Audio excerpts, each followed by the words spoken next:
Hello, my name is Matthew Cook, and we will be discussing projects 1, 2, and 3, and 3 items that I have learned throughout this course.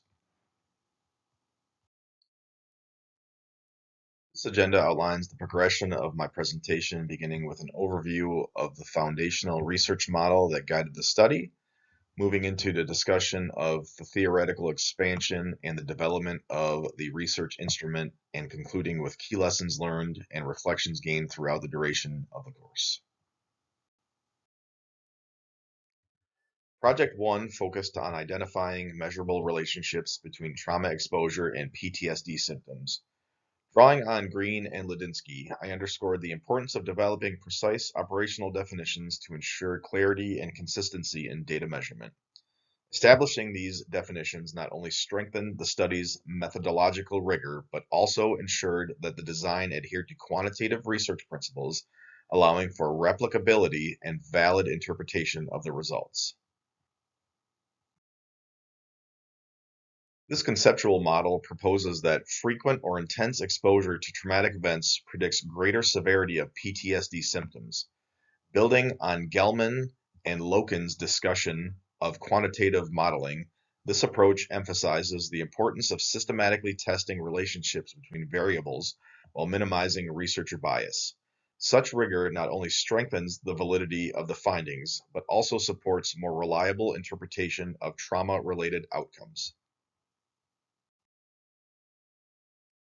Collectively, these studies provide strong empirical support for the link between trauma exposure and the severity of PTSD symptoms. For instance, Bakirci et al. Validated trauma screening instruments that enhance the accuracy of identifying affected individuals, while Byrant demonstrated that symptom intensity increases proportionally with the frequency and severity of exposure. Similarly, Jones et al. And McLean et al. Emphasized that the importance of implementing organizational interventions aimed at prevention, early identification, and support for individuals routinely exposed to traumatic events.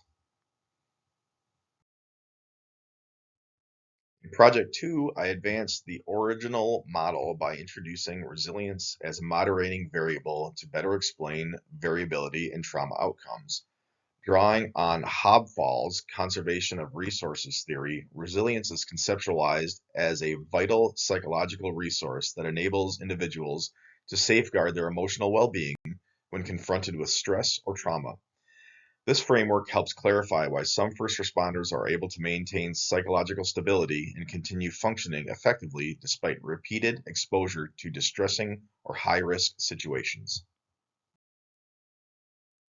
The updated model positions resilience as a moderating factor that attenuates the relationship between trauma exposure and PTSD symptom severity. In line with the recommendations of Byrant and Green and Ladinsky, the inclusion of demographic variables further enhances the model's validity by accounting for individual differences such as age, gender, and years of service.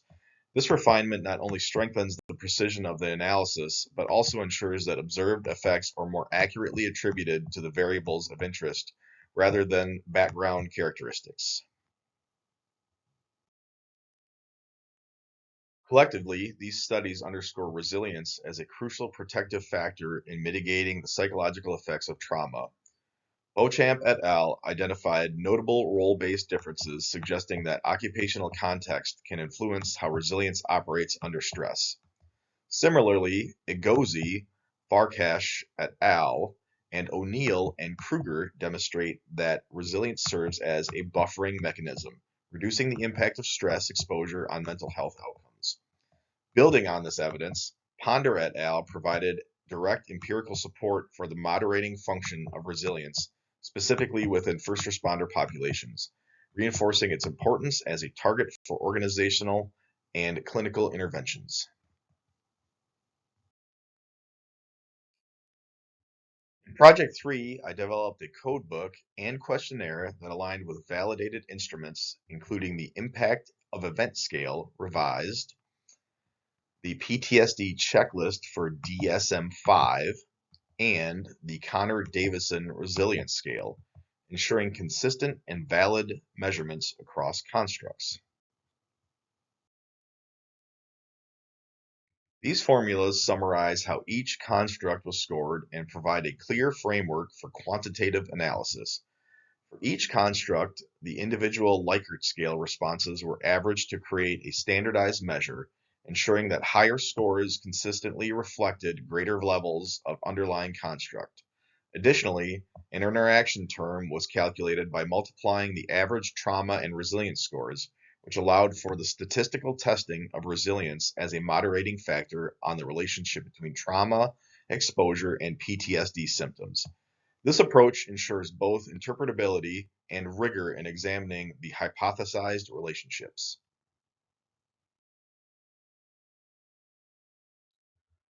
One key lesson I learned was the importance of a well-structured quantitative research design. As Green and Ladinsky explain, establishing clear alignment between variables and their measurement is essential for producing credible and interpretable data. Similarly, McGregor emphasizes that rigor in research design, from operationalizing to selecting appropriate instruments, strengthens the validity and reliability of study findings, reinforcing the need for careful planning at every stage of the research process. In the context of first responder research, Ponder et al. Demonstrate how applying validated measurement tools and well-defined constructs can clarify the moderating role of resilience on trauma exposure and PTSD outcomes, highlighting the practical impact of methodological rigor. Another major takeaway was learning how to effectively connect theory to empirical data.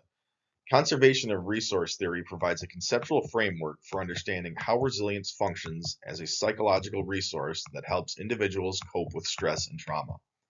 Applying this theory strengthened the rationale for including resilience as a moderator in the analysis, highlighting its role in buffering the impact of trauma on PTSD symptoms rather than as a mediator, which would suggest a different causal pathway.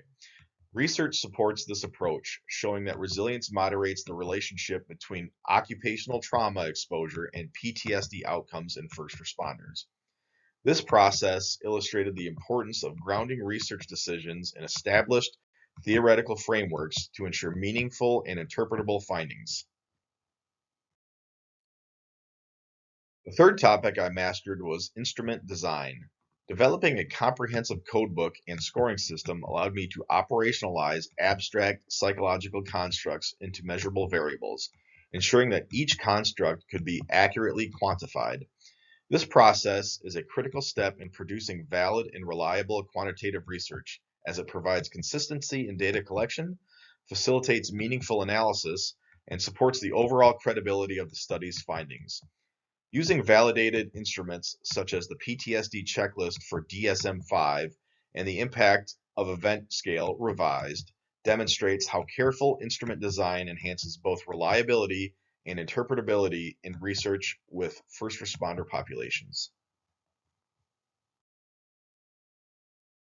Across all three projects, the key finding consistently demonstrates that trauma exposure is a significant predictor of PTSD symptoms, while resilience serves as a crucial protective role by buffering the negative impact of traumatic experiences. Employing a rigorous quantitative methodology grounded in validated measurement tools and informed by established theoretical framework such as conservation of resources theory offers an evidence-based approach for understanding these relationships. This approach not only strengthens the credibility of the findings, but also provides practical insights for developing interventions and strategies aimed at improving the psychological well-being of our first responders.